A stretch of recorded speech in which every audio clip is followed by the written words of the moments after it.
Hello दोस्तों, कैसे हैं आप सब। मैं उम्मीद करता हूँ सब बढ़िया होंगे। मैं आपका भाई प्रदीप फिर से स्वागत करता हूँ आपके यूट्यूब चैनल PRGS क्लासेस पे।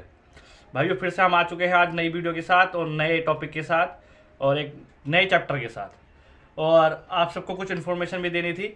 जैसे कि आप सब जानते होंगे, आप अवेयर भी हो सकते हैं कि कुछ टाइम बाद UP constable, Delhi head constable और दिल्ली SI, यूपी SI और आप कुछ टाइम से देख रहे होंगे पैट का भी द्वारा जो है हमारा यूपी सरकार पैट का भी एग्ज़ाम द्वारा कराने वाली है। तो मैं इन सब के एग्ज़ाम के पॉइंट ऑफ व्यू से आपको एक अलग से पूरा बैच स्टार्ट करने की सोच रहा हूँ कि वो हर जो मेरी वीडियोस आती हैं, अभी क्या है पॉलिटी पे आती हैं, खाली एक मतलब राज्य व्यवस्था पे आती हैं और एक चैप्टर वाइज आती हैं। तो मैं सोच रहा हूँ कि बैच वाइज अलग अलग इन वीडियोस को मैं बनाना स्टार्ट करूँगा और कुछ टाइम बाद मैं आपको एक खुशखबरी भी दूंगा। अभी मैं उस चीज़ के लिए प्लानिंग कर रहा हूँ, तो उस चीज़ के बारे में मैं आपको कुछ अच्छा सा बताने वाला हूँ। जो भी इस एरिया के जो बच्चे हैं और भाई जो बाहर के देख रहे हैं उनके लिए तो है ही है ये।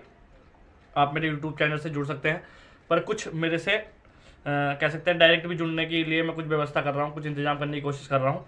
ठीक है, तो यही है कि जो आगे एग्ज़ाम आने वाले हैं हमारे, दिल्ली पुलिस हुआ, यूपी पुलिस हुआ, ये जो भी एग्ज़ाम है, जो स्टेट्स के एग्ज़ाम होते हैं, उनको लेके जो भी पूरा सिलेबस है, मैं उसका सिलेबस आपको समझाने वाला हूँ। क्या क्या सिलेबस है, कौन कौन से सब्जेक्ट में क्या क्या टॉपिक्स हैं और जो जो उसमें क्या क्या सिलेबस है, उसी के अकॉर्डिंग मैं अलग से बैच ये स्टार्ट करूँगा अगले बार में। ठीक है, तो फिलहाल जो हमारी जो सीरीज चल रही थी, जो इंपॉर्टेंट सीरीज चली थी पॉलिटी की, उसमें जो हमारा नेक्स्ट चैप्टर है, आज हम उसके बारे में यहाँ चर्चा करेंगे। ठीक है, और भाई किसी को भी कोई डाउट हो या कुछ बूझना हो तो भाई कमेंट कर दे करो। और भैया वीडियो को जितना हो सके ज़्यादा से ज़्यादा शेयर करो। अगर आप शेयर करोगे जब भी भाई मैं कुछ कर सकता हूँ, वरना ऐसे मज़ा नहीं आएगा। ठीक है, तो प्लीज़ इसको शेयर करो, लाइक करो और भाई सब्सक्राइब कराओ चैनल जल्दी से जल्दी। अब मेरा टारगेट 1K का है, तो यार 1000 सब्सक्राइबर जल्दी से बढ़वा दो। ठीक है, और चैनल का नाम आपको सबको पता ही होगा, PRGS क्लासेस है। और कंटेंट जैसे जैसे आगे बढ़ते जाएंगे कंटेंट भी इम्प्रूव होगा, हर चीज़ इम्प्रूव होगी। तो आज हम जो हमारा नया टॉपिक है पॉलिटी का, वो आज हम नया चैप्टर जो है वो आज हम स्टार्ट करने वाले हैं। ठीक है, तो यही मैं इन्फॉर्मेशन देना चाह रहा था। जो भी एग्ज़ाम आ रहे हैं उनके बारे में मैं पूरी आपको डिटेल बताऊंगा। बेसिकली मैं 4 एग्ज़ाम पे ज़्यादा फोकस करूंगा, यूपी पुलिस, ठीक है, और दिल्ली पुलिस के जो भी, जैसे दिल्ली पुलिस में हेड कांस्टेबल और SI वाले पे, और यूपी में यूपी SI और हेड कांस्टेबल जो कांस्टेबल की वैकेंसी आने वाली है, जिसमें फायरमैन की भी है। और हो सकता है कि जो रेडियो ऑपरेटर का जो पिछले साल के फॉर्म भरे हुए हैं यूपी पुलिस में, उस पर भी हम उसके जो चैप्टर्स हैं उस पर भी हम चर्चा करेंगे। ठीक है, उसके सिलेबस पे भी। और वैसे देखो गवर्नमेंट, भाई ये तो गवर्नमेंट के हाथ है। यूपी के एग्ज़ाम तो क्या आप सोच रहे होंगे डिले होते रहते हैं। हाँ भाई, डिले तो होते रहते हैं, बहुत डिले हो रहे हैं, पर क्या करें, तैयारी तो करनी पड़ेगी। तो हमें तैयारी बढ़िया रखनी है और लगे रहना है एक मोटिवेशन के साथ। तो आज हम स्टार्ट करते हैं हमारा नया टॉपिक। ठीक है, और आज हमारा जो नया टॉपिक है वो कह सकते हैं पॉलिटी का हर कोई सा भी एग्ज़ाम हो, छोटे से लेके बड़े तक कोई सा भी एग्ज़ाम हो, इस चैप्टर से ये मतलब कह सकते हैं पॉलिटी की जान है। इनसे चैप्टर से हमेशा ही क्वेश्चन पूछे जाते हैं, हमेशा ही कुछ ना कुछ इन्हीं चैप्टर्स में से आता है। जैसे आप 2-4 चैप्टर में बता दें, जैसे हमारी जो उद्देशिका है उससे हमेशा प्रश्न पूछने जाने की उम्मीद होती है। हमारे जो फंडामेंटल राइट्स है उससे, हमारे जो आज हम चैप्टर स्टार्ट करें राज्य के नीति निर्देशक तत्व, मैं लिख देता हूँ राज्य के नीति देशक तत्व, जिन्हें हम इंग्लिश में DPSP भी कहते हैं, direct principle of state, PSP, direct principle of state policy. ठीक है, DPSP भी कहते हैं। ठीक है, तो ये हुआ DPSP हुआ, हमारे मूल अधिकार हुए और जी मौलिक कर्तव्य हुए, या फिर हमारे राष्ट्रपति हुए, संसद हुई। इनसे यही कुछ मेन चैप्टर हैं जो पॉलिटी के कह सकते हैं राज्य व्यवस्था के, जिनसे हमेशा ही क्वेश्चन पूछे जाते हैं। इन्हीं से ये कुछ, अगर पॉलिटी में अगर कुछ पूछा जाएगा, राज्य व्यवस्था में कुछ भी पूछा जाएगा, तो इन्हीं चैप्टर से पूछा जाएगा। इनके अलावा कहीं से भी कुछ नहीं पूछा जाता। यही सबसे ज़्यादा एग्जामिनर के दिमाग में टच करते हैं, क्योंकि ये बेसिक, वो कहते हैं ना, हर सब्जेक्ट का कुछ बेसिक होता है। जैसे मैथ में अगर आपको पाइथागोरस थ्योरम नहीं पता तो आप कह सकते हैं कि कुछ नहीं पता। अगर आपको LCM लेना नहीं आता, या प्लस बेसिक क्या होता है, प्लस माइनस डिवाइड नहीं आता, तो आप मैथ नहीं कर सकते। उसी प्रकार अगर आप पॉलिटी में मौलिक अधिकार, राज्य के निर्देशक तत्व, उद्देशिका, ठीक है, और जो संसद, इनके बारे में नहीं जानते तो आप पॉलिटी सही से नहीं कर सकते। ये बेसिक है इनका। तो इसलिए अभी जो मेरे सीरीज चल रही है बेसिक पे ही चल रही है पॉलिटी के।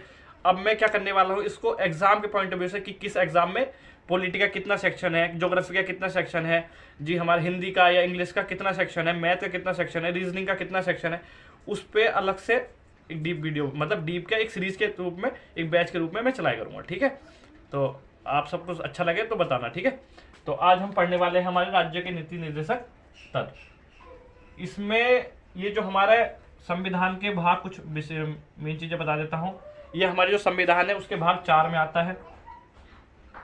भाग 4 में ये संविधान के बताया गया है। किसमें? संविधान के भाग 4 में क्या दिया गया है? हमारे राज्य के नीति निर्देशक तत्व दिए गए हैं। नीति निर्देशक तत्व दिए हैं। अब मैं डीपीएसपी बोलूंगा। ठीक है, जो हमारे डीपीएसपी है वो कहाँ दिए गए हैं? संविधान के भाग 4 में। और ये आर्टिकल दिए गए हैं अनुच्छेद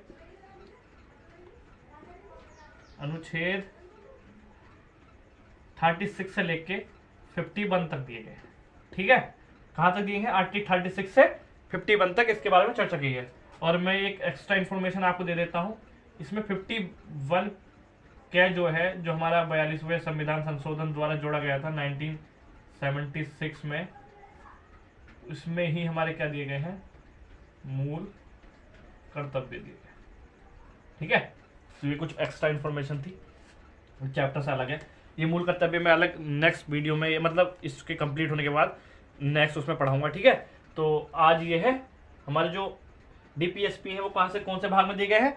भाग 4 में दिए गए हैं। और अनुच्छेद 36 से लेकर 51 तक ये हमारे जो बताए गए हैं। ठीक है, तो अब हम एक एक आर्टिकल, इनका एक एक आर्टिकल पे काफ़ी इंपॉर्टेंट आर्टिकल है और हम सबको जानने की जरूरत है, तो उनके बारे में हम डिटेल से पढ़ेंगे।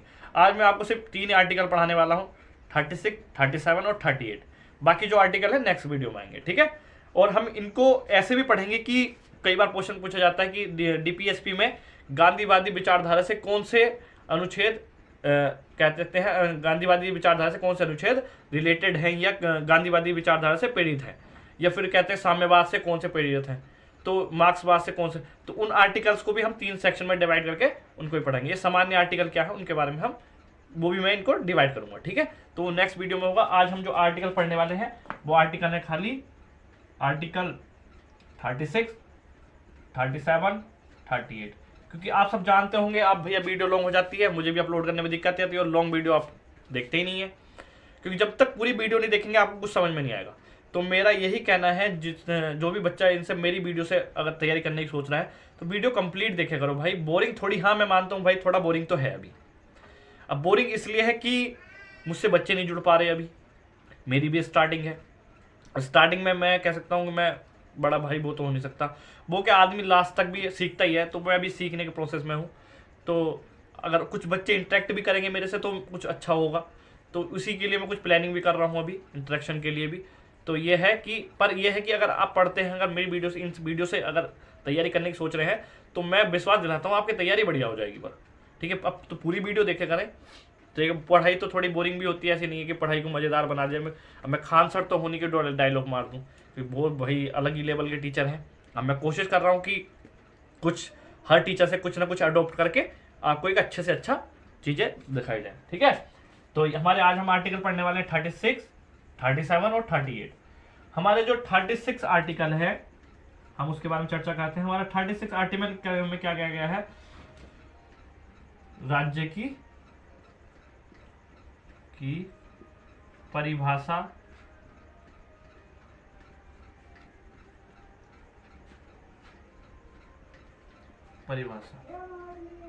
वही होगी जो मूल अधिकारों में बताई गई है।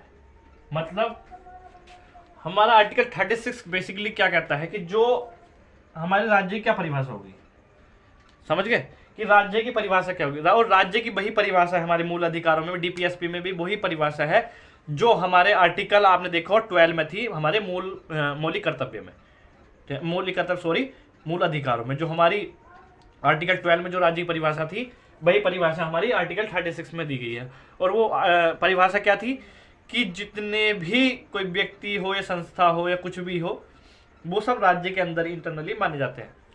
राज्य जो होगा, आप कह सकते हैं राज्य क्या होगा, राज्य ही, ये नहीं, इसमें राज्य का मतलब ये नहीं है कि जो हमारे स्टेट बटे हुए हैं, राज्य का मतलब होल पूरा भारत से है, और जो भारत में जितनी भी सार्वजनिक संस्थाएं हैं वो इनके अंदर आती हैं। ठीक है, तो राज्य की परिभाषा ये है। ठीक है, तो आर्टिकल 36 तो बहुत सिंपल था, आप समझ ही गए होंगे। आर्टिकल 37 के बारे में हम देखते हैं। आर्टिकल 37 क्या कहता है, डीपीएसपी, मैं शॉर्ट में लिख रहा हूं, डीपीएसपी के खिलाफ आप उच्चतम न्यायालय नहीं जा सकते। मतलब जैसे आपने देखा था कि हमारे जो मूल अधिकार थे, अगर उनका हनन हो रहा था तो हम आर्टिकल 32 के अकॉर्डिंग सुप्रीम कोर्ट चले जाते थे। हम क्या करते हैं, अगर हमारे किसी भी मौलिक अधिकार का हमारा हनन हो रहा था तो सिंपली हम कोर्ट में केस कर सकते थे। सिंपल लैंग्वेज में यह है कि हम क्या कर सकते थे, हम कोर्ट में केस कर सकते थे अगर हमारे मौलिक अधिकारों का हनन होता था।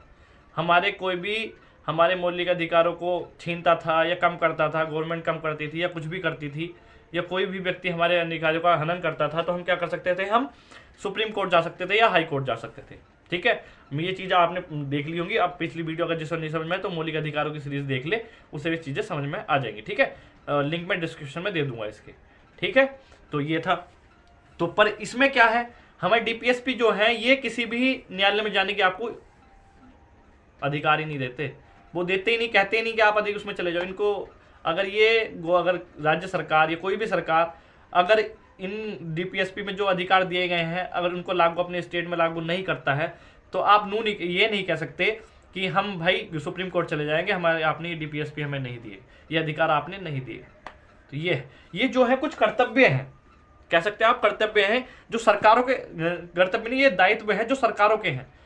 एक अच्छा कल्याणकारी राज्य बनाने के लिए ये दायित्वों को एक सरकार को फॉलो करने की जरूरत है। ये उस चीज के लिए दिए गए हैं, ना कि अधिकार। अधिकार क्या है, किसी पे भी लागू करना जरूरी होता है।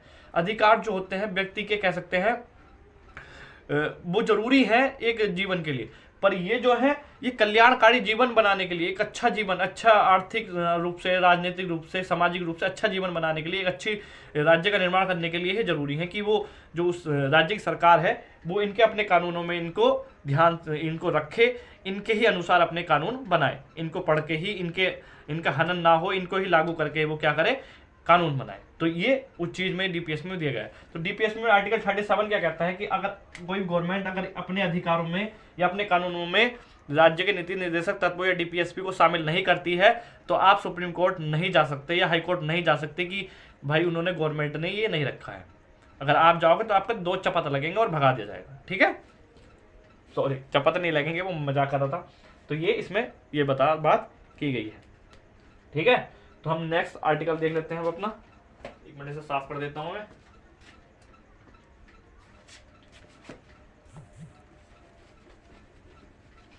अब जो हमारा नेक्स्ट आर्टिकल है वो हमारा 38 है। 38 काफी इंपॉर्टेंट आर्टिकल है, इसमें बहुत सारी बातें की गई हैं। मैं इसको जो है की पॉइंट्स लिखूंगा, आप एक की पॉइंट्स ही याद करना। अगर आप एक की पॉइंट्स याद कर लेते हैं तो वो पूरा आपको डेफिनेशन सही से याद हो जाएगी, वरना तो आप रट्टा मार जाओगे, कोई फायदा नहीं लगेगा। तो आप वो की पॉइंट्स याद कर लेना। ठीक है, तो आर्टिकल 38 में क्या कहा गया है, आर्टिकल 38 में 3 बातें कही हैं। एक तो कल्याणकारी राज्य बनाने की, ठीक है, सामाजिक, आर्थिक और राजनीतिक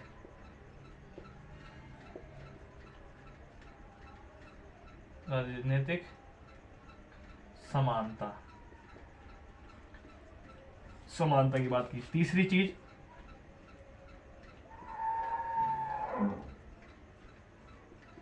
आय,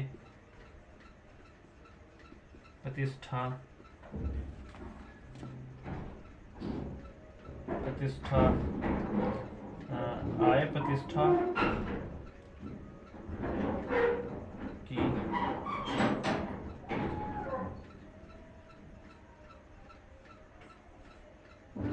आय में प्रतिष्ठा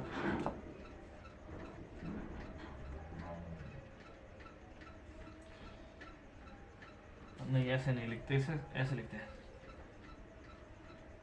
समान आय प्रतिष्ठा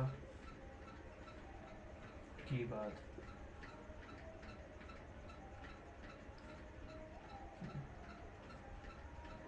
समान आय प्रतिष्ठा की बात, ये तीन चीजें की पॉइंट्स हैं। ये जो आप आर्टिकल पढ़ेंगे 38, इसमें यही तीन तीन जो है की पॉइंट्स दिए गए। पहला क्या दिया गया है इसमें, ये आर्टिकल ऐसे हैं, इसमें कै है भी है, ख भी है, और है नहीं, ऐसे इसी में ऐसे करके आर्टिकल है, जैसे ए भी है, बी है, सी है। तो आप इस चीज़ से समझ के कर सकते हैं, पर आपको इतने डीपली आर्टिकल्स नहीं पूछे जाते। आपसे ये पूछा जाता है कि आर्टिकल 38 क्या कहता है। आर्टिकल 38 क्या कहता है कि जो आर्टिकल 38 है वो एक कल्याणकारी राज्य की बात करता है। वो कहता है कि सरकारों को, प्रत्येक सरकारों को अपने राज्य को एक कल्याणकारी राज्य बनाने की जरूरत है। कल्याणकारी मतलब हर तरह की सुविधा उसमें मुहैया, जो एक व्यक्ति को चाहिए, सुविधा मिलनी चाहिए, उसमें वो सारी सुविधाएं उसे मिलनी चाहिए, जैसे खाने की, स्वच्छ पानी की, स्वच्छ वायु की, कह सकते हैं स्वच्छ स्वास्थ्य की, अच्छे स्वास्थ्य की।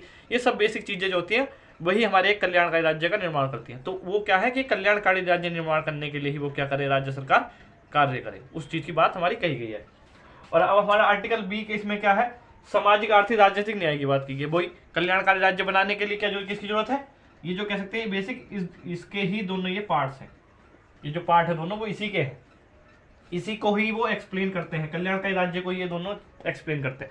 जहाँ सामाजिक आर्थिक और राजनीतिक समानता होगी वही कल्याणकारी राज्य बनने की पथ पे अग्रसर होगा, मतलब पथ में आगे बढ़ेगा। ये कल्याणकारी राज्य वही होगा जिसमें सामाजिक आर्थिक राजनीतिक न्याय समान होगा। आय की समानता होगी, मतलब महिला चाहे वो पुरुष हो या स्त्री हो, दोनों को समान कार्य के लिए समान वेतन दिया जाना चाहिए। ये आगे भी आएगा आर्टिकल। तो ये क्या, आय की समानता, कि अगर आप भी वही काम कर रहे हो, मैं भी वही काम कर रहा हूं, तो जितना पैसा उसे मिल रहा है उतना ही मुझे मिले। तो आय की समानता की बात की गई है। प्रतिष्ठा, हर व्यक्ति की, चाहे वो गरीब हो या अमीर हो, उसे प्रतिष्ठा मिलनी चाहिए भाई, उसकी इज्जत हो, उसका भी एक इमेज है, उसका भी अपनी इज्जत है, उसको बरकरार रखा जाए। तो वही क्या है, कल्याणकारी राज्य बनाने में हमारी मदद करेगा।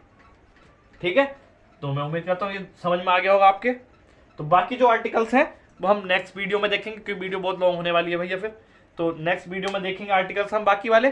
तो उम्मीद करता हूँ सबको बढ़िया लगा होगा वीडियो, समझ में आया होगा ये आर्टिकल्स। अगर समझ में आया हो तो भैया बताइए क्या करना है आपको। ठीक है, तो मिलते हैं नेक्स्ट वीडियो में। जय हिंद, जय भारत।